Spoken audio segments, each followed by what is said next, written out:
पवित्र पिता परमेश्वर, प्रभु यीशु मसीह के एक पाक पवित्र नाम से दिल से हम आपका धन्यवाद करते हैं। सारा आदर, सारी महिमा, सारा जलाल गौरव सिर्फ आपके पवित्र नाम को देते हुए हम आपकी महिमा और तारीफ करते हैं। प्रभु यीशु मसीह के नाम से ये स्तुति, आराधना, धन्यवाद की कीज।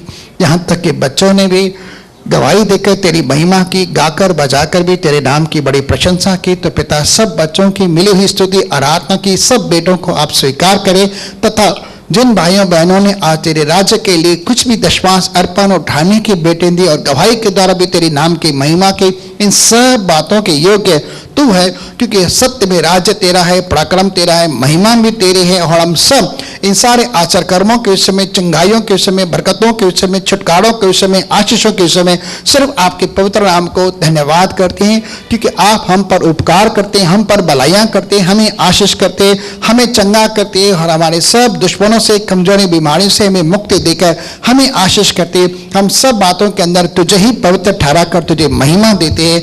यीशु मसीह के नाम से आज जिन्होंने जो कुछ भी दिया है पिता, हम प्रार्थना करते हैं कि महिमा के धन के अनुसार मसीह यीशु में तू तेरे लोगों की आवश्यकताओं को पूर्ण होने के लिए न केवल अनुग्रह दे कि सब कुछ उनके पास हर समय बहुतायत से मौजूद हो, लेकिन महिमा के धन के अनुसार वाले आत्मिक आशीषों से भी हर एक का जीवन, घर परिवार भरपूर और किसी के जीवन में कोई कमी घटी न हो, न कर्ज हो, न मर्ज हो, न चिंता हो, न बोझ हो, न ही EMI का टेंशन हो। लेकिन पिता, हम प्रार्थना करते हैं कि ये सारे बोझ तेरे लोगों के जीवन से दूर हो। यहाँ तक कि कार्य व्यापार के अंदर जो तंगी मंदी है वो भी दूर हो। जहाँ पर बरकत चुराने वाली बातें हैं, दुष्ट आत्माएं, वो भी सब दूर हो। छोटी छोटी लोमड़ियां भी दूर हो, नाश करने वाला भी दूर हो। लेकिन प्रार्थना करते हैं जो धन तेरे द्वारा तेरे लोगों को मिले उसके अंदर दुख की मिलावट ना हो, वरन सारे दुख देने वाली बातों को तेरे लोगों के जीवनों से दूर हटाकर तेरे लोगों के धन को पवित्र ठहरा, क्योंकि धर्मियों का चाहे थोड़ा ही धन क्यों ना हो, वह दुष्टों के धन से बहुत उत्तम ठहरता है। हम दुआ करते हैं कि तेरे लोगों को हर तरह से आशीष कर। धन्यवाद पिता कि आपने प्रार्थना को सुना। अब होने दे तू तेरे दास को आशीष कर, तेरी आत्मा के सामर्थ्य से भर। बोलने वाला मनुष्य नहीं, लेकिन तेरी आत्मा हम सब से तेरे वचन के द्वारा बात करे और तेरा अनुग्रह तेरे दास के लिए पर्याप्त हो, प्रभु यीशु मसीह के नाम से आमीन। चलिए आज एक बार फिर हम सेकंड पार्ट को देखने जा रहे हैं, the importance of the word of God, परमेश्वर के वचन का महत्व है। पिछली बार हमने कुछ शब्दों को देखा था कि किस तरह से परमेश्वर का वचन एक छोटे से बच्चे के लिए, जो छोटा सा बच्चा है, बिल्कुल भी शिशु ही है, जो नवजात है, उसके लिए दूध कितना आवश्यक होता है उसके जीवित रहने के लिए। और जैसे वो बच्चा थोड़ा बड़ा होता है तो उसके लिए रोटी पर्याप्त होती है, क्योंकि रोटी के द्वारा ही मनुष्य जिंदा रहता है। मत्ती 4:4 के अंदर हमने पढ़ा कि मनुष्य केवल रोटी से नहीं, लेकिन परमेश्वर के मुख से निकलने वाले हर एक उस शब्द से जीवित रहता है। तो यहाँ यीशु मसीह रोटी की कंपैरिजन कर रहा है वचन से, लेकिन आत्मिक रीति से आपके लिए और मेरे लिए वचन बहुत महत्वपूर्ण है। और वचन जो है हमारी आत्मा के लिए खाना है, हमारे आत्मा के लिए रोटी है। कितने लोग खाते हैं? कितने लोग रोज रोटी खाते हैं? कोई तो 3 बार खाता है, कोई 4 बार खाता है, कोई 5 बार भी खाता है। अच्छी बात है, मैं उस खाने के बारे में नहीं कह रहा हूँ, ठीक है, सुबह का नाश्ता, लेकिन मैं वचन की रोटी के बारे में कह रहा हूँ, जो आत्मा की खुराक है, आत्मा का भोजन है। जब बड़े बच्चे हो जाते हैं, जिनके ज्ञान इंद्रियां अभ्यास करते करते भले और बड़े के अंदर भेद कर सकते, उनके लिए ठोस आहार रहता है, यानी चिकना चुपड़ा भोजन रहता है, और वह उनके लिए ठोस आहार होता है, जिसके द्वारा वह बल और सामर्थ को प्राप्त करता है। बिना रोटी के कोई इंसान जी नहीं सकता। जैसे मनुष्य के लिए रोटी जरूरी है, वैसे ही एक आत्मिक जन के लिए, एक विश्वासी भाई बहन के लिए, बच्चे के लिए भी परमेश्वर का शब्द बहुत जरूरी है, क्योंकि इसी के द्वारा हमें पौष्टिक आहार मिलता है। शरीर को पौष्टिक आहार मिलता है और तो आत्मा को भी हमें पौष्टिक आहार मिलता है, यानी हम आत्मा के अंदर बल और सामर्थ को प्राप्त करते हैं। और हमने कुछ शब्द देखे थे भजन संहिता 119 के अंदर भी 2 या 3 शब्दों को पढ़कर आज के हम उसी श्रृंखला को कायम करेंगे। हम आएंगे भजन संहिता 119, 3 ही शब्द पढ़ेंगे वहां पर, ज्यादा नहीं।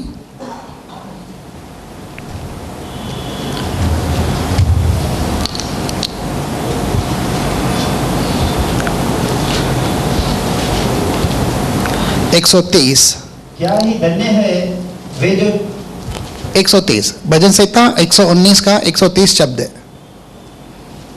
तेरी बातों के खुलने से प्रकाश होता है। कभी कभी हम परमेश्वर के शब्द को समझ नहीं पाते, तो कभी कभी हम एक दूसरे का सहारा देते, कलीसिया के प्राचीनों के पास जाते हैं और कहते हैं कि हमें ये समझ नहीं आता है शब्द क्या कह रहा है, इसका मतलब क्या है। लेकिन कभी कभी हमसे भी वो बातें कठिन होती हैं, कुछ ऐसे बातें जो आज तक मैं भी नहीं समझता, और कभी कभी वो गुत्थी खुल नहीं पाती।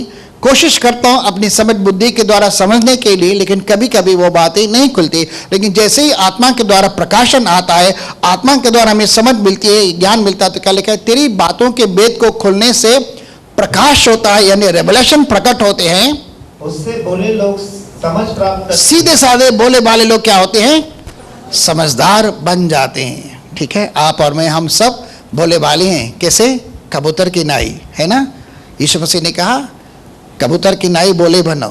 लेकिन अगर कबूतर उसके सामने प्रकाशन आ जाए, वेद खुल जाए, परमेश्वर की समझ उसे मिल जाए, तो कबूतर बहुत सयाना हो जाएगा और किसी मनुष्य के इतना निकट नहीं आएगा।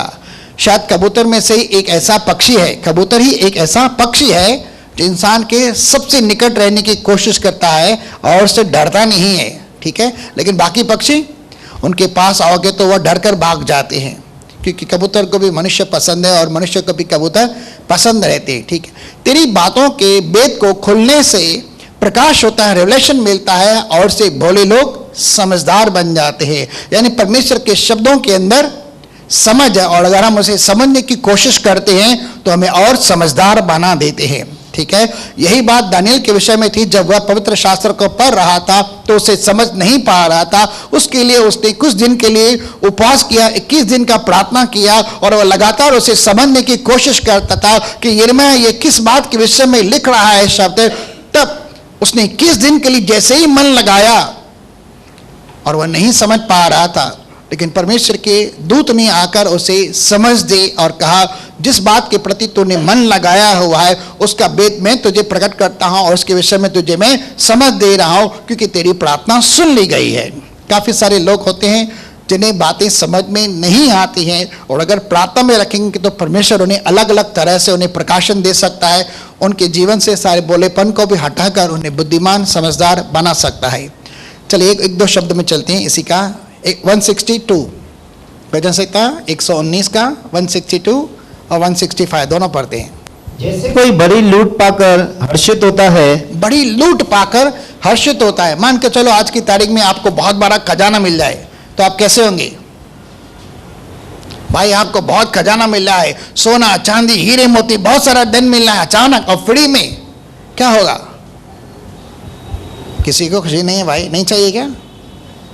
नहीं चाहिए किसी को? सबको चाहिए ना भाई। जैसे कोई बड़ी लूट पाकर खुश होता है, आनंदित होता है, यानी जैसे अगर मुफ्त में बड़ा खजाना मिल जाए, वैसे ही मैं तेरे वचन के कारण हर्षित हूं। दाऊद यहां पर धन के विषय में नहीं कह रहा है, लेकिन उसकी कंपैरिजन कह रहा है, और वह संसार के धन से, चाहे चांदी हो, चाहे सोना हो, चाहे हीरे हो या मोती हो, उन सब से अधिक महत्व दे रहा है परमेश्वर के शब्द को, कि जब परमेश्वर की ओर से शब्द प्राप्त होता है वह उसके लिए आनंद का कारण बन जाता है, हर्ष का कारण बन जाता है। जितनी खुशी जितना आनंद मनुष्य को धन प्राप्त होने के द्वारा मिलता है, उससे कहीं ज्यादा खुशी दाऊद को परमेश्वर के शब्द प्राप्त होने के द्वारा हो रही है, तो वह किसी अधिक महत्व दे रहा है। हालांकि परमेश्वर ने भी खुद अपने शब्द को अपने आप से अधिक महत्व देकर रखा है, अपने आप से ऊंचा कर उठाकर रखा है। आकाश धरती टल जाएंगे परंतु परमेश्वर का शब्द कभी नहीं टलेगा, क्योंकि वह सर्वदा के लिए सत्य है। बाइबल में लिखा है परमेश्वर का वचन 7 बार अग्नि की भट्टी के अंदर तपाया जाकर चांदी की नाई सोने की नाई शुद्ध किया गया, और परमेश्वर का एक एक शब्द ताया हुआ है, सिद्ध किया हुआ है, परफेक्ट है। आगे इसी का 165, तेरी व्यवस्था से प्रति रखने वालों को, तेरी व्यवस्था यानी शब्द, तेरे शब्द से, तेरे वचन से प्रीति रखने वालों को बड़ी शांति होती है। क्या मिलता है? जो लोग परमेश्वर के शब्द से, परमेश्वर के वचन से प्रेम करते हैं, उन्हें क्या मिलता है? तो आप इस समय शांति कहाँ तलाशते हैं भाई? आप इस समय शांति की तलाश कहाँ करते हैं? क्या नींद में शांति मिल सकती है? क्या घर के अंदर बैठे बैठे रहने से शांति मिल सकती है? या थिएटर के अंदर जाने से, सिनेमा हॉल जाने से, या टीवी वगैरह देखने से, यूट्यूब देखने से, या दोस्तों के साथ मस्ती मजाक करने से कभी शांति आनंद प्राप्त होता है? नहीं होता है, क्योंकि वो टेम्पररी होता है, थोड़ी देर के लिए, पल भर के लिए। लेकिन यहाँ परमेश्वर जो हमें शांति देता है, जैसे यीशु मसीह ने कहा, मैं तुम्हें अपनी शांति दिए जाता हूँ, वैसे नहीं जैसे संसार देता है, लेकिन मैं तुम्हें अपनी शांति दे रहा हूँ। और वह शांति जिसे पाने के लिए इंसान बहुत कुछ कोशिश करता है, यहाँ सिर्फ परमेश्वर के शब्द के द्वारा हमें मिलती है। और फिर भी हम शांति पाने के लिए परमेश्वर के पास नहीं आते, आनंद पाने के लिए परमेश्वर के पास नहीं आते, जबकि यह शांति का भंडार है, आनंद का कुंड है। फिर भी कई लोग इस शांति के कुंड से, इस आनंद के कुंड से अपने आप को दूर रखते हैं और संसार के अंदर शांति और आनंद को ढूंढने की कोशिश करते हैं। लेकिन यहाँ पर हमें सब कुछ मिलता है। इससे दिल लगाएंगे तो आपके जीवन में क्या होगा? जो परमेश्वर के शब्द पर मन लगाता है उसका 16-20 नीति वचन की पुस्तक में लिखा है। लेकिन आज एक और शब्द मुझे मिला, नीति वचन 13:13, उसके अंदर पढ़ती है। सब लोग बोलेंगे 13:13। अब बोलेंगे मेरा मेरा। हाँ, ये शब्द आपका है, मेरा है। जो वचन को तुच्छ जानता, देखिए यहाँ पहले लगा जो वचन को मान्यता देता है, जो वचन पर मन लगाता है उसका कल्याण होता है, वो प्रॉस्पर होता है। लेकिन जो वचन को तुच्छ जानता है वह नाश हो जाता है। देखिए क्या लिखा है। कितने लोग हैं जो अपने बाइबल को सिर्फ अपनी अलमारी के ऊपर रख देते हैं, यहाँ रात को सोते समय तकिए के नीचे रखते हैं, भाई भूत प्रेत के सपने नहीं आएंगे। है क्या यहाँ पर ऐसा कोई? मैं नहीं समझता हमारे कलीसिया के अंदर ऐसा कोई होगा। बाजू में हम लोग रात को जब सोते हैं ना, बड़े बड़े सपने आते, इसलिए बाइबल को रख करते थे। किसी ने कहा ऐसे बड़े सपने नहीं आते, या किसी ने ऐसा भी कह दिया घर के अंदर बाइबल होने से कोई बुराई नहीं आती। वहाँ ना ओबेदेदोम के पास ऐसा ही हुआ था, 3 महीने खाली उसके पास परमेश्वर का संदूक रहा, जहाँ पर मूसा की व्यवस्था थी, पत्थर की लिखी हुई पट्टियां थी, जिसके अंदर हारून की शरीर थी, जिसके अंदर फल फूल और बादाम आए थे, उसके घर के अंदर रखा गया था सिर्फ वह संदूक। परमेश्वर ने उसे बहुत ऐसी आशीष दी। इसलिए क्या कहता है, किसी ने समझाया था ऐसे, इसलिए मैं बाइबल को घर के अंदर रखता हूं और क्या करता हूं, ऐसा कर देता हूं। क्या सही हो रहा है ये सब कुछ? बिल्कुल नहीं। बाइबल घर के अंदर होने से आपके जीवन के अंदर बड़े सपने नहीं आए, नहीं हो सकता।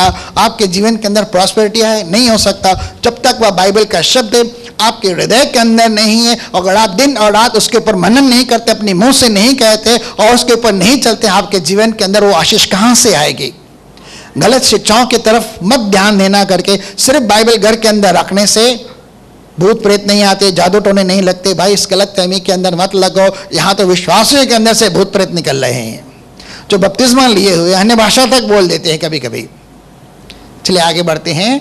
जो वचन को तुच्छ जानता है वह नाश हो जाता है, परंतु आज्ञा के डरवैये को जो आज्ञा का पालन करता है अच्छा फल मिलता है। उससे अच्छा प्रतिफल मिलता है। यानी जो परमेश्वर के शब्द को सुनता है और सुनकर वह भूलता नहीं, उसे अपने जीवन के अंदर लागू करता है, उपयोग करता है, उसके जीवन में के अंदर क्या आता है? प्रतिफल आता है, आशीष आती है। क्यों?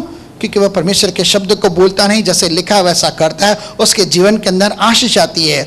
याकूब की पुस्तक पहले अध्याय के अंदर वैसा ही लिखा है, 25, 26, 27 के अंदर अगर आप पढ़ेंगे तो वहां पर भी ऐसा ही लिखा हुआ है। तो कितने लोग परमेश्वर के शब्द से प्रेम करेंगे? सब लोग कभी कभार पढ़ेंगे, हफ्ते में एक बार, संडे संडे। कुछ लोग हंस रहे हैं भाई, मैं किसी के ऊपर टीका टिप्पणी नहीं कर रहा हूं, लेकिन जब भी टाइम मिलता है थोड़ा बहुत कभी कभार बाइबल उठा लेते हैं और पढ़ लेते हैं, थोड़ा बहुत देख लेते हैं। भाई ये वो ग्रंथ नहीं है कि आपने से खोला कभी कभार जो कहां से भी मिल गया कर परवाह। आप सिलसिलेवार पढ़िए, स्टार्ट टू एंड तक पढ़ते जाइए, पढ़ते जाइए, पढ़ते जाइए, मनन करते जाइए, याद करते जाइए, अपने मन के अंदर बिठाते जाइए, आप बोलते जाइए, क्योंकि शास्त्र में लिखा है। चलिए हम पढ़ के देखते हैं। एक शब्द है यशायाह की पुस्तक 8 अध्याय उसका 20वां शब्द है। ऐसे कई बार प्रचार किया गया है। यशायाह 8 और उसका 20। व्यवस्था और चितौनी ही की चर्चा किया करो। क्या करो? व्यवस्था यानी परमेश्वर का शब्द, चितौनी जो सावधान करती है हमें, उनकी क्या करो? उन्हीं का बखान करते रहो, उन्हीं को प्रचार करते रहो, उन्हीं को बोलते रहो। यदि वे लोग इस वचनों के अनुसार न बोले, यानी परमेश्वर के लिखे हुए शब्द के अनुसार अगर वो नहीं बोलते, लेकिन उसके विपरीत में बोलते हैं, तो निश्चय उनके लिए पौ न फटेगी। उनके लिए जीवन का अंधियारा कभी नहीं मिटेगा, उनके जीवन के अंदर हमेशा अंधियारा बना रहेगा और कभी पौ न फटेगी। पौ फटने का मतलब जैसे सुबह होता है और सूरज उगने से पहले जो समय होता है एकदम रोशनी होती है, अब तक सूरज दिखाई नहीं देता, उनके जीवन के अंदर कैसा होता है, अंधकार मिटने लगता है और ज्योति उदय होने लगती है। वैसे ही उनके जीवन का अंधकार मिट जाएगा और उनके अंदर ज्योति आ जाएगी। और हमने पढ़ा था भजन संहिता 119 105 के अंदर 13 वचन, तो मेरे पांव के लिए दीपक है और मार्ग के लिए उजाला है। हमारे जीवन के अंधियारे को वो उजाला कर देता है। अंधियारा हम पर हावी होना चाहता है, लेकिन जैसे ही हम परमेश्वर का दीपक जलाते हैं वो अंधकार हमारे जीवन से दूर होने लगता है, क्योंकि वो रोशनी हमारे जीवन से अंधियारे को दूर करती है। लेकिन फिर भी हम अपने जीवन के अंधियारे को मिटाने के लिए परमेश्वर के शब्द को नहीं बोलते, तो हमारे जीवन के अंदर पौ कैसे फटेगी। यशाया 8:20 यही कह रहा है। चलिए और कुछ बातों को देखते हैं। 3 बातें ही मैं आज आपके सामने कहूंगा क्योंकि टाइम थोड़ा ही है। मत्ती की पुस्तक 7 अध्याय 24, 25 और 26। मैथ्यू 7, 24, 25, 26। इसीलिए जो कोई मेरी ये बातें सुनकर उन्हें मानता है, इसलिए जो कोई मेरी बातें यानी शब्द वचन क्या कह रहा है, सुनकर। इस समय आप क्या कर रहे हैं, शब्द को सुन रहे हैं और क्या करना है, मानना है। मानना यानी यह अपने जीवन के अंदर लागू करना है। ऐसा नहीं है कि आपने सुना और सुनकर भूल गए, आपके जीवन के अंदर नहीं, क्योंकि शैतान तो बाहर ही खड़ा है। मत्ती 13 अध्याय के अंदर लिखा गया है, मनुष्य बोता है और आकर क्या करते हैं, चिड़िया आकर उठाकर ले जाती है। और वह अपने जीवन के अंदर आशीष इसीलिए नहीं पाता क्योंकि वह सुनता तो है लेकिन चलता नहीं, इसलिए चोरी करने वाला वचन रूपी बीजों को चोरी करके ले जाता है और उसके जीवन में आशीष नहीं आती। लेकिन जो वचन को सुनकर अपने अंदर जड़ रखता है और वह अपने लिए क्या लाता है, कभी 30, कभी 60, कभी 100 गुना प्रतिफल प्राप्त करता है। ठीक है, इसलिए जो कोई मेरी बातें सुनकर उन्हें मानता है वह उस बुद्धिमान मनुष्य की नाई ठहरेगा। सबसे पहले वह इंसान क्या है, कौन कौन है यहाँ पर बुद्धिमान, सब लोग हैं। सुनना है, मानना भी है, तो क्या हो जाते हैं, हम बुद्धिमान बन जाते हैं, हम मूर्ख नहीं है। ठीक है ना, कौन है मूर्ख, कोई भी नहीं है हमें से। आगे, जिसने अपना घर चट्टान पर बनाया। यहाँ पर एक मिसाल के तौर पर कोई बात, दृष्टांत के तौर पर यीशु मसीह कह रहा है बुद्धिमान इंसान घर कैसे बनाते हैं। बाइबल में लिखा है, नीति वचन की पुस्तक के अंदर, घर बुद्धि से बनता है, समझ के द्वारा बना रहता है और ज्ञान के द्वारा उसकी कोठरियां बहुमूल्य पदार्थों से भरपूर होती है। यानी बुद्धि भी चाहिए, समझ भी चाहिए, ज्ञान भी चाहिए। ठीक है, एक घर को बनाने के लिए काफी सारे लोगों की मेहनत मशक्कत, बहुत बुद्धिमत्ता चाहिए रहती। न जाने कितने प्रकार के कारीगर उसके अंदर आकर अपना अपना टैलेंट, अपना अपना जोर दिखाते हैं और घर बनता है। लेकिन जब घर बनाने वाला इंसान घर बनाना चालू तो करे, पुराने जमाने की बात है कि जब घर बनाया जाता तो काफी हद तक नीचे खड्डे खोदे जाते थे और जहां चट्टाने रहती थी, पत्थर रहते, उनके ऊपर अपनी वो नींव रखते थे और उस नींव को रखने के कारण धीरे धीरे के ईंट से, पत्थरों से, सीमेंट से, खड़ी से, न जाने क्या क्या उसके अंदर सीमेंट डालकर उसकी बुनियाद को मजबूत करते थे, अच्छे से पानी देते, अच्छे से उसको सुखाते थे और उसके ऊपर वो ईंट का और घाड़े का वो मकान बनाते थे। आज भी ऐसा ही चल रहा है। क्यों? क्योंकि उन्हें पता है इस संसार के अंदर बहुत सारी उल्टी सीधी बातें होती हैं। कभी कभी भूकंप भी आ जाते हैं, कभी कभी हवाएं भी लगते हैं, कभी कभी तूफान भी लगता है, कभी कभी बाढ़ें भी आ जाती है, कभी कभी आंधियां भी चलती है। अगर वे इस घर से टकराएं तो ऐसा ना हो कि ये घर गिर जाए, बनाने वाले का परिश्रम और उसका धन भी व्यर्थ चला जाए और किसी का जान माल भी नुकसान हो जाए। इसलिए घर ऐसा बनाना है कि इन सारी चीजों का वो सामना कर सके। इसलिए बुद्धिमान इंसान पहले सारा जोड़ तोड़ समझता है और उसके बाद उसकी बुनियाद डालता है। और कहां डालता है? इसलिए जो कोई मेरी बातें सुनकर उन्हें मानता है वह उस बुद्धिमान मनुष्य के समान है जिसने अपना घर चट्टान पर बनाया। चट्टान क्या है भाई? चट्टान पहला कुरिन्थियों 10 अध्याय के 4 वचन के अंदर लिखा है, वह चट्टान जो उनके साथ साथ चलते थे, जिससे वह पानी पीते थे, वह और कोई नहीं मसीह यीशु है। और मसीह यीशु क्या है भाई? कल वह वचन था, परमेश्वर के साथ था, वही वचन इस संसार के अंदर आया, देह का रूप आकर धारण किया और उसकी महिमा हमने वैसे देखी जैसे उसके परमेश्वर के पहलौठे पवित्र पुत्र के इकलौते पुत्र के रूप में हमने उसकी महिमा को देखा। परमेश्वर शब्द है और वह शब्द ही संसार के अंदर देह का रूप धारण करके आया। थोड़ी देर के बाद हम उसे भी देखने जा रहे हैं। और मेह बरसा और बाढ़ें आई, हाँ, और आंधियां चली, हाँ, और उस घर पर टकरे लगी। ये सारी चीजें दुनिया के अंदर किससे टकरा रही हैं? आप घर के अंदर सुरक्षित तब हो सकते हैं जब आपका घर मजबूत है। ठीक है, अगर आपने बुद्धिमानी, समझदारी और ज्ञान के द्वारा घर को बनाया, उसे संभाल कर रखते हैं, सुरक्षित रहते हैं, तो आपके घर के अंदर बहुत सारी आशीष रहती है, आप सुरक्षित रहते हैं। लेकिन अगर मूर्खता रूपी घर बनाते हैं तो कभी भी थोड़ा बहुत चला तो गिर जाएंगे। ठीक है, आगे चलते हैं। परंतु वह नहीं गिरा, हाँ, क्योंकि उसकी नींव चट्टान पर डाली गई थी। आपकी नींव क्या है? आपके जीवन की बुनियाद क्या है? आपकी चट्टान क्या है? मैं यीशु मसीह का नाम नहीं चाहूंगा यहाँ, वचन।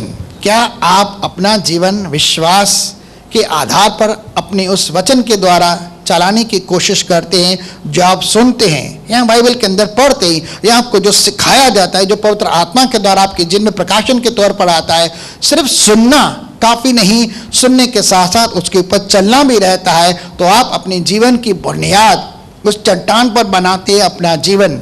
ठीक है, और चट्टान पर अगर आपका घर बन गया तो दुनिया के अंदर कुछ भी होने दो, आपका कोई एक बाल बिगाड़ नहीं सकता। ठीक है, आगे।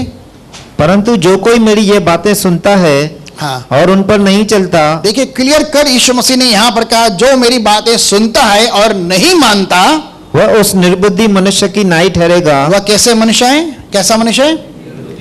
मूर्ख मनुष्य है, वो निर्बुद्धि मनुष्य है, जिसने अपना घर बालू पर बनाया। कहां पर बना रहे? ऐसे ही बस कहीं पर भी घर बना दो करके, बालू यानी समुद्र की रेत, ऐसे ही मट्टी के ऊपर उसने घर बना दिया। अगर कोई इंसान मट्टी के ऊपर या बालू के ऊपर घर बनाएगा तो क्या होगा? हो सकता है चोर भी आकर उसे उठाकर ले जाए भाई, अगर हल्का फुल्का रहेगा तो, टेंट के समान या तंबू के समान हो सकता है ना।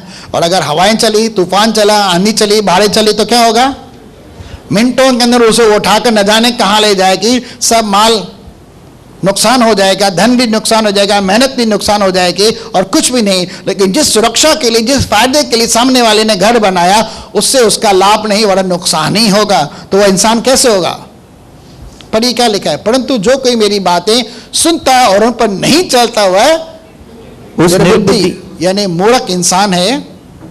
मनुष्य की नाई ठहरेगा जिसने अपना घर बालू पर बनाया। हाँ, और मेह बरसा और बाढ़ें आई और आंधियां चली और उस घर पर टकरें लगी और वह गिरकर सत्यानाश हो गया। थोड़ी बहुत नीचे ऊपर बातें हुई, विपत्तियाँ आई, मुसीबतें आई, दुख आए, तकलीफ आई और उनका वह सामना नहीं कर पाता क्योंकि उसकी नींव जो है चट्टान पर नहीं लेकिन भालों के ऊपर है। कई बार हम परमेश्वर का सहारा नहीं लेते, परमेश्वर के शब्द का सहारा नहीं लेते, उसके ऊपर हम भरोसा नहीं कर पाते, इसलिए क्या हो जाते हैं, हमारे जीवन रूपी घर जो है टूटने लगता है। अगर हम किसी मनुष्य के ऊपर भरोसा करते हैं, किसी चीज़ या परिस्थिति के ऊपर भरोसा करके चलते हैं तो हमारी नींवें मजबूत नहीं होती क्योंकि हमारी बुनियाद चट्टान पर नहीं है। हमारी बुनियाद किसी मनुष्य पर है, किसी देखी हुई परिस्थिति के ऊपर है या किसी और चीज़ के ऊपर है। हम गड़बड़ हो जाते हैं। ठीक है, लेकिन परमेश्वर के शब्द के ऊपर आप मन लगाएंगे तो डेफिनेटली आपका घर भी बना रहेगा, आप बुद्धिमान भी कहलाएंगे और आप नुकसान से भी बचे रहेंगे और आपकी धन संपत्ति भी बची रहेगी और आपका हमेशा कुशल कल्याण ही होगा। चलिए एक और शब्द के अंदर चलते हैं।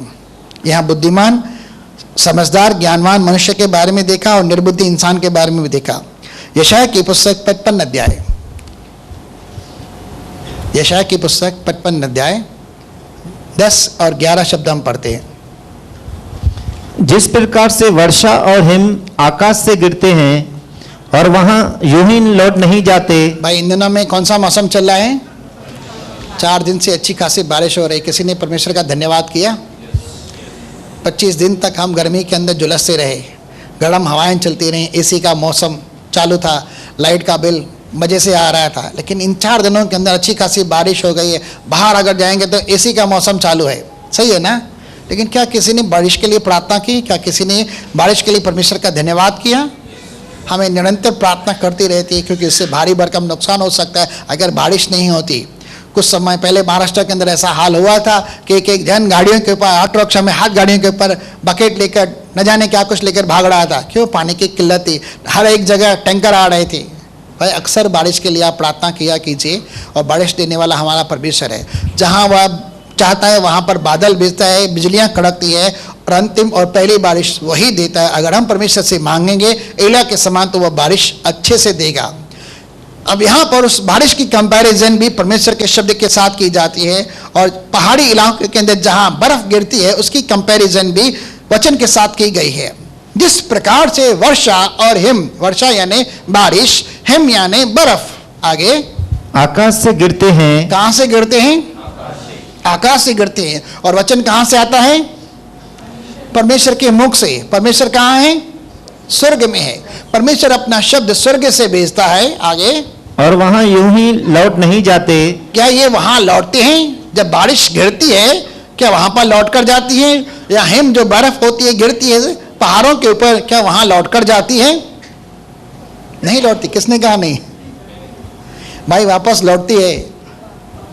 बारिश गिरती है, जमीन को नम करती है, और जब सूरज की रोशनी आती है, गर्मी होती है, तो वह बाँह बनकर वापस उड़ने लगती है, और ये सिस्टम चलते रहता है। परमेश्वर आकाश के अंदर उस सारे पानी को जमा कर करता है। जब समय बरस होता है तो वह अलग अलग जगहों के ऊपर बारिश को भेजता है, और न जाने किस प्रकार की उसने कहाँ कैसी कोठरियां बना कर रखी है। अय्यूब महाशय तो ऐसा कहता है, और वहाँ पर वह हिम बरसाता है। अब वो कोठरियां तो दिखती नहीं, लेकिन बादलों के तौर हमें सिर्फ धुआं के समान कुछ दिखाई देता है, काले कभी कभी गिरे। वो वहां पर भेजता है जहां पर उसकी इच्छा होती है, और जब धर्मी दुहाई देती है तो उनकी इच्छा से वो वहां पर बारिश भेजता है। जिस प्रकार से वर्षा और हिम आकाश से गिरते हैं और वहां यूं ही लौट नहीं जाते, वरन भूमि पर कर उपज उपजाते हैं। वरन जमीन के ऊपर गिर कर क्या करते हैं? अनाज पैदा करते, फल फूल पैदा करते, सब्जियां फल पैदा करते हैं, जिससे बोने वाले को बीज और खाने वाले को रोटी मिलती है। हाँ, आगे, उसी प्रकार से मेरा वचन भी होगा। उसी प्रकार से मेरा वचन भी होगा। अब किसकी कंपेरिजन किसके साथ किया रहे? परमेश्वर का वचन आपके हाथ में है, परमेश्वर का वचन आपके दिल में है, परमेश्वर का वचन आपके मुख में होना चाहिए। जब आप परमेश्वर के शब्द को लेंगे जो स्वर्ग से आ रहा है, और शब्द को अपने मुंह से बोलकर उसे ही बताएंगे कि मेरे लिए परमेश्वर ये शब्द पूरा कर, और तो परमेश्वर क्या करेगा?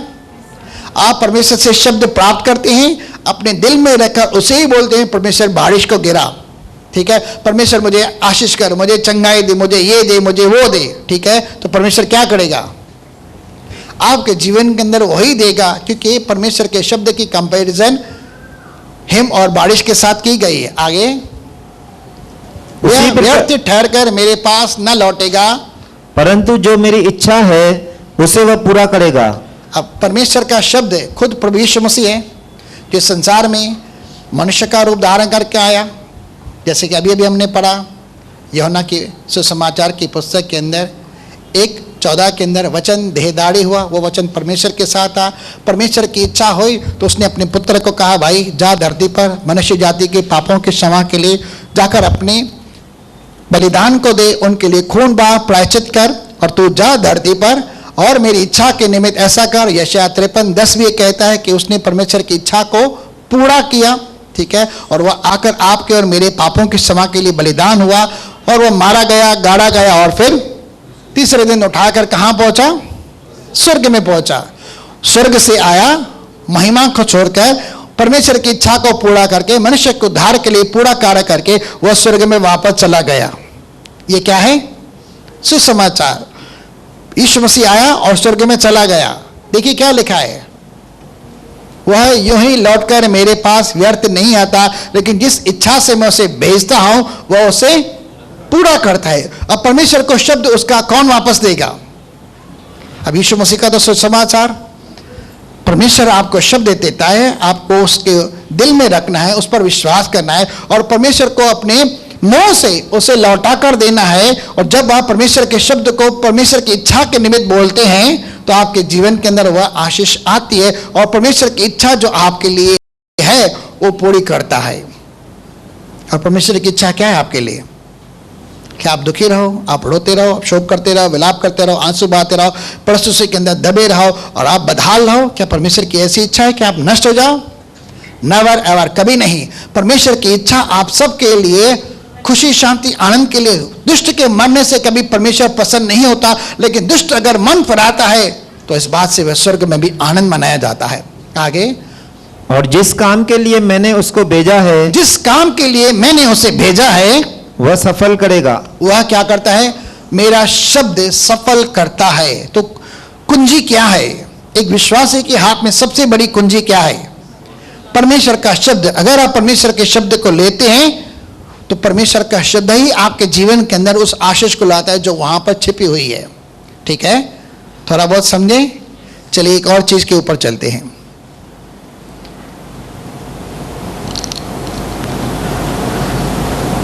मत्ती की पुस्तक 4 अध्याय 4 से हम पढ़ते हैं।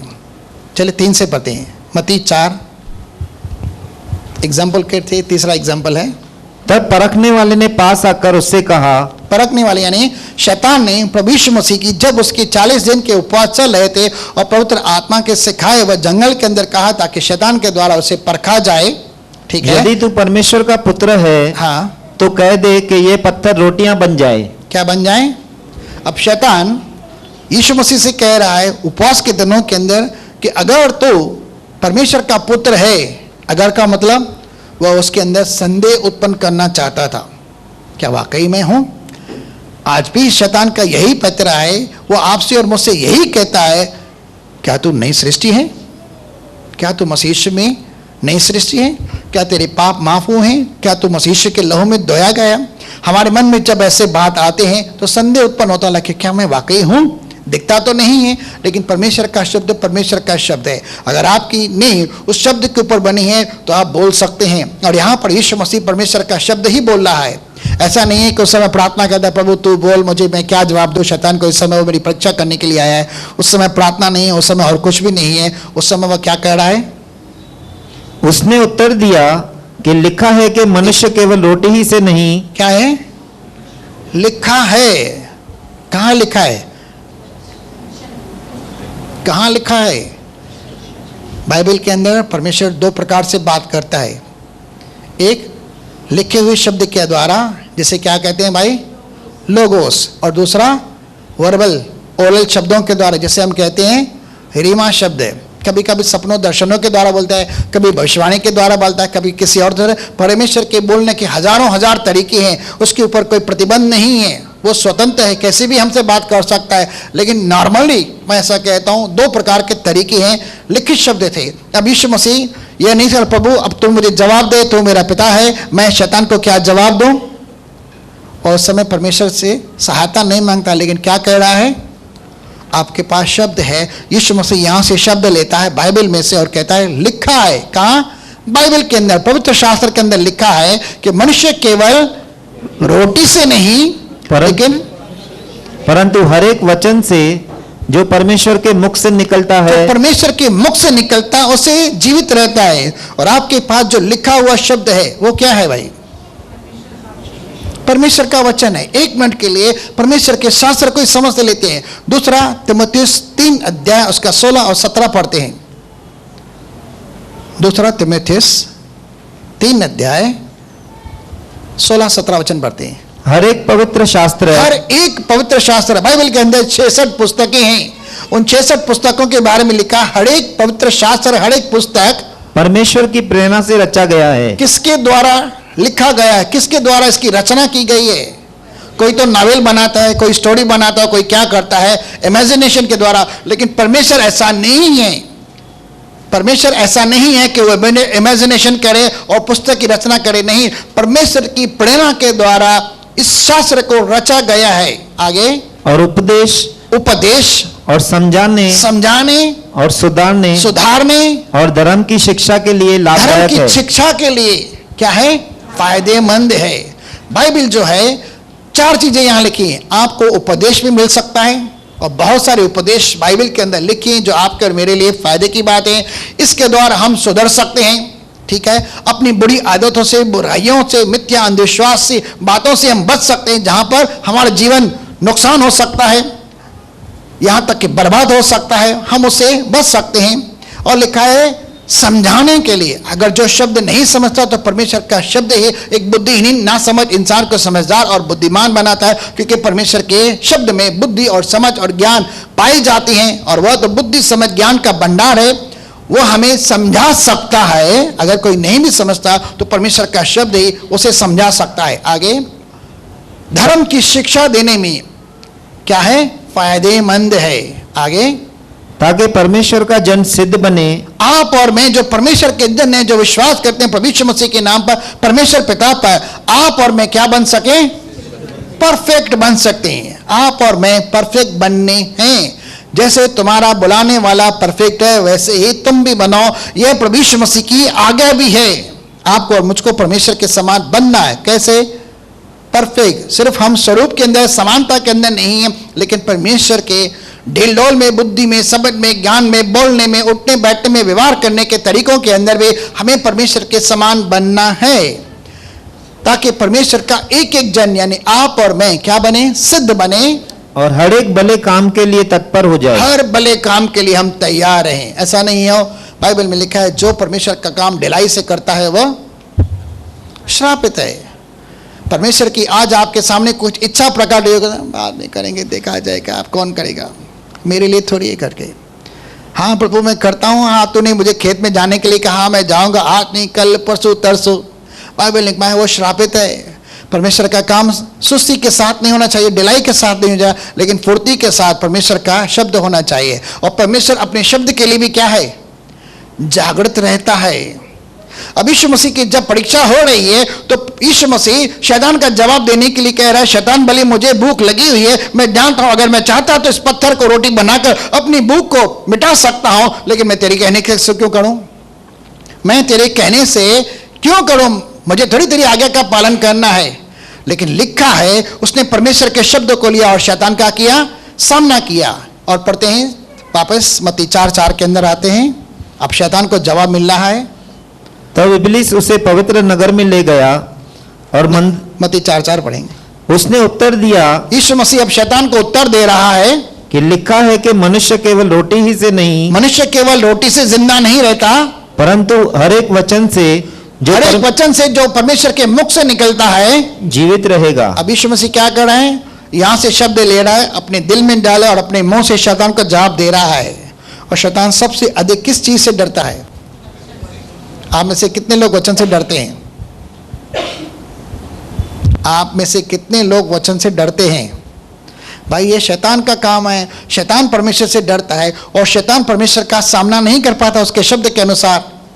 उसके सामने परमेश्वर का शब्द बनाएंगे वो थर-थर कांपता है, वो डरता है परमेश्वर के शब्द से।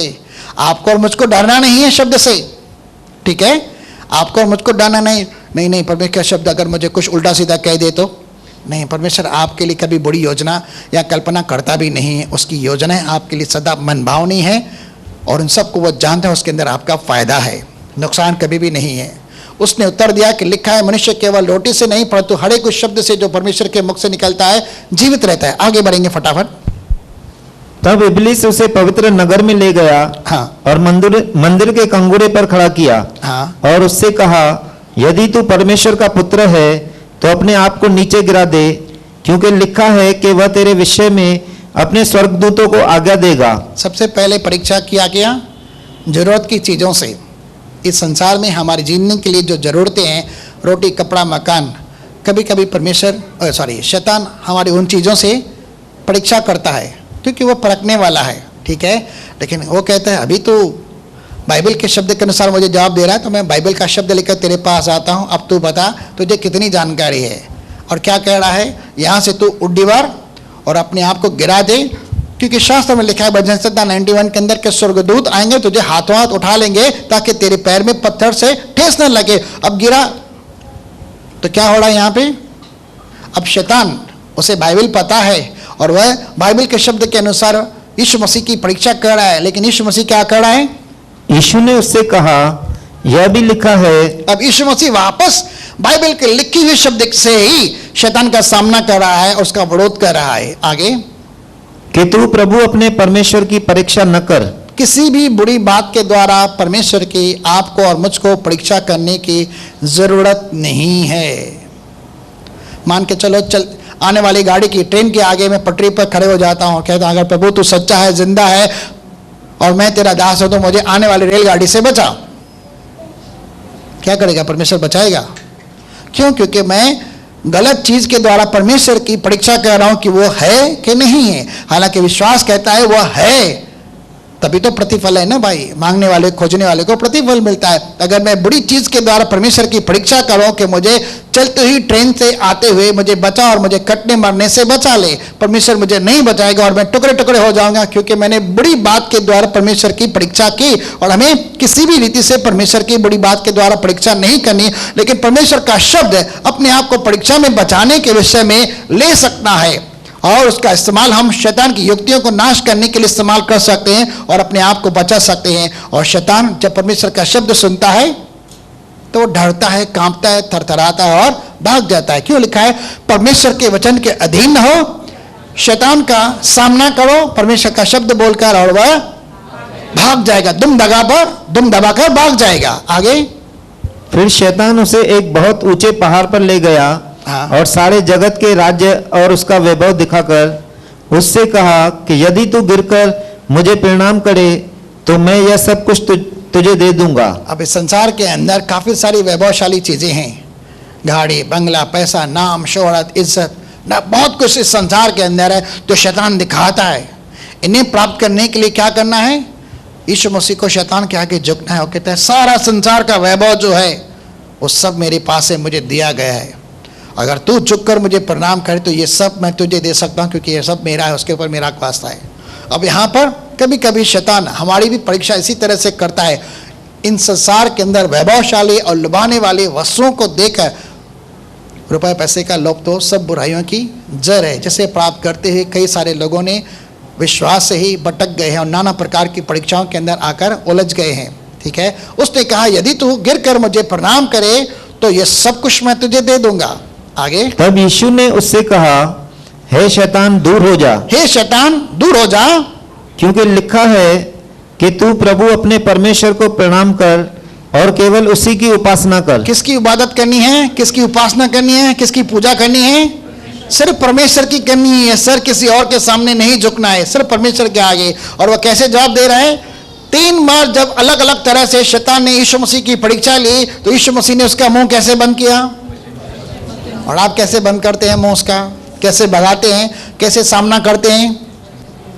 अगर आप वचन पढ़ेंगे ही नहीं, आपके सामने कोई परीक्षा आ गई तो उसका सामना आप कैसे कर पाएंगे? थोड़ा सोचिए, कैसे कर पाएंगे? मैं तो बाइबल कभी पढ़ता ही नहीं, साल में एक बार सिर्फ उठाता हूँ क्रिसमस के टाइम पे, दो के शाड़ फूक के जारा फूकी करके उसे वापस एक नए रुमाल के अंदर डाल के रख देता हूँ। और जब ज़रूरत पड़ती है, डर लगता है कभी, तो तकिए के नीचे लगा देता हूँ और सुबह सुबह उठते उठते बस ऐसे करके चला जाता हूँ। यही मेरे लिए बहुत कुछ है।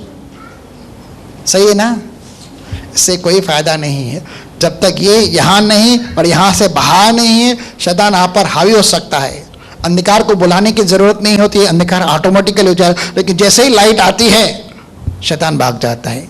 वो लाइट परमेश्वर के शब्द में है, क्योंकि यूहन्ना 1:4 के अंदर लिखा है उसमें जीवन था और ये मनुष्य के लिए ज्योति है। और जैसे ही आप परमेश्वर के शब्द को बोलते हैं, मान के चलो आप एक दिया सलाई, क्या बोलते हैं सिंधी में, माचिस की कांडे को जैसे जलाते हैं ना, वैसे आप जैसे ही जलाते हैं अंधकार ऑटोमेटिकली भाग जाता है। जैसे ही आपने वचन बोला, शैतान आपसे दूर हटना आरंभ कर देता है। आप सिर्फ परमेश्वर के शब्द के द्वारा ही शैतान का सामना कर सकते हैं, किसी और के द्वारा नहीं, क्योंकि वो उसके सामने ठहर नहीं सकता। क्योंकि परमेश्वर का शब्द क्या है? इब्रानी 4:12 परमेश्वर का शब्द। चलिए पढ़ के देखते हैं इब्रानी 4:12। मेरा समय हो रहा है, ठीक है, 9 बज गए हैं। क्योंकि परमेश्वर का वचन जीवित, परमेश्वर का वचन जो है जिंदा है, उसके अंदर जिंदगी है, जीवन से परिपूर्ण है और प्रबल, और उसके अंदर प्रबल यानी शक्ति है, सामर्थ है, और हर एक दोधारी तलवार से भी बहुत चोखा है। हर एक दोधारी तलवार से भी क्या है? पैना है, चोखा है, तेज तर्रार है। आगे, और जीव और आत्मा को और गांठ गांठ और गूंदे गूंदे को अलग करके आर पार छेदता है। क्या कहता है? परमेश्वर का शब्द एक तलवार के समान है, जो दोधारी तलवार है। और जब आप तलवार चलाते हैं, कौन चलाता है तलवार भाई? जो योद्धा मैदान में जाते हैं लड़ने के लिए, वो तलवार चलाते हैं। घर पे बैठने वाले तलवार नहीं चला सकते। क्या आप योद्धा हैं? कितने योद्धा हैं जो तलवार चलाते हैं, लड़ाई करते हैं? यहाँ यीशु मसीह ने खुद शैतान से लड़ाई के अपने मुंह के शब्द के द्वारा, जो उसके मुख से दोधारी तलवार निकलती थी, और उसने उसके द्वारा उसका सामना किया। और यह शब्द किसे चुभ रहा था? कौन सामना नहीं कर पा रहा था?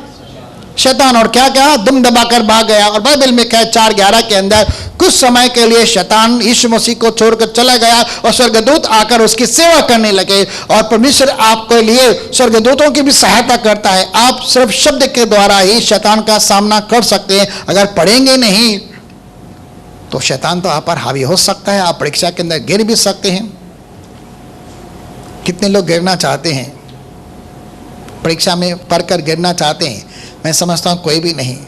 बाइबल पढ़िए, शब्द बोलिए, आपके जीवन की बहुत सारी परिस्थितियाँ बदल जाएगी। क्योंकि यशायाह की पुस्तक के अंदर लिखा गया है, यदि वे मेरे वचन के अनुसार न बोलेंगे तो उनके लिए पाँव न फटेगी, क्योंकि मैं मुंह के फल का सृजनहार हूँ। कहाँ लिखा है भाई? 57 मेरे ख्याल से 19, यशायाह 57:19। आप जो बोलेंगे परमेश्वर उसे पूरे करेगा। और यिर्मयाह 1:12 के अंदर भी लिखा है। अभी हमने इसके ऊपर पढ़ा, यिर्मयाह 1:12।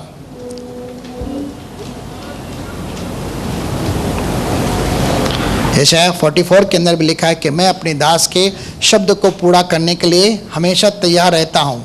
तब यहोवा ने मुझसे कहा, तुझे ठीक दिखाई पड़ता है, क्योंकि मैं अपने वचन को पूरा करने के लिए जागृत हूँ। मैं अपने वचन को पूरा करने के लिए जो मेरे दास के मुख से निकलता है, दोनों शब्दों को मिलाकर मैं कह रहा हूँ, उसे पूरा करने के लिए जागृत हूँ, रेडी हूँ, जागृत हूँ, संवेदनशील हूँ, बिल्कुल भी जागृत हूँ, सावधान हूँ, अलर्ट हूँ। लेकिन कोई मेरा शब्द बोलता ही नहीं। उनके पास जो परिस्थितियाँ, उनके पास जो दुख तकलीफ है, उनके पास जो परेशानी है, दिक्कतें हैं, वो सिर्फ वही बोलते हैं, हाय मत्ते में सूर, हाय तकलीफ है, हाय बीमारी, हाय कमजोरी, हाय गरीबी, हाय कर्ज, हाय मर्ज, सिर्फ वही बोलते हैं। लेकिन मेरा शब्द तो कोई बोलता ही नहीं है। अगर कोई मेरा शब्द बोले तो मैं उनके जीवन का अंधकार दूर कर दूं। और अगर वे अपनी परिस्थिति को बोलते रहेंगे तो अंधकार तो उनके ऊपर हावी रहेगा। अब चुनाव आपका है। व्यवस्था वर्ण 30 अध्याय के 19वें शब्द में लिखा है, आज आकाश और धरती को मैं गवाह करके ठहराता हूँ, और जीवन और मरण को मैं आपके सामने गवाह करके ठहराता हूँ। मैंने आपके सामने जीवन को भी रखा है, मृत्यु को भी रखा है, आशीष को भी रखा है, तो श्राप को भी रखा है। चुनाव आपका है। और परमेश्वर वहाँ आपसे और मुझसे कह रहा है, मैं चाहता हूँ कि आप जीवन और आशीष को चुने। और जीवन और आशीष कैसे मिलेगी? परमेश्वर के शब्द के द्वारा ही आपको मिलेगी। तो आप क्या करेंगे? परमेश्वर का शब्द पढ़ेंगे, बोलेंगे, शैतान पर जय पाएंगे, परिस्थिति के बाद भारी बनेंगे, बुद्धिमान, समझदार, ज्ञानवान बनेंगे, और शैतान का सामना करके जयवंत बनेंगे। चलिए आंखें बंद करते हैं। इससे पहले एक छोटी सी अनाउंसमेंट कर देते हैं प्रार्थना में जाने से पहले।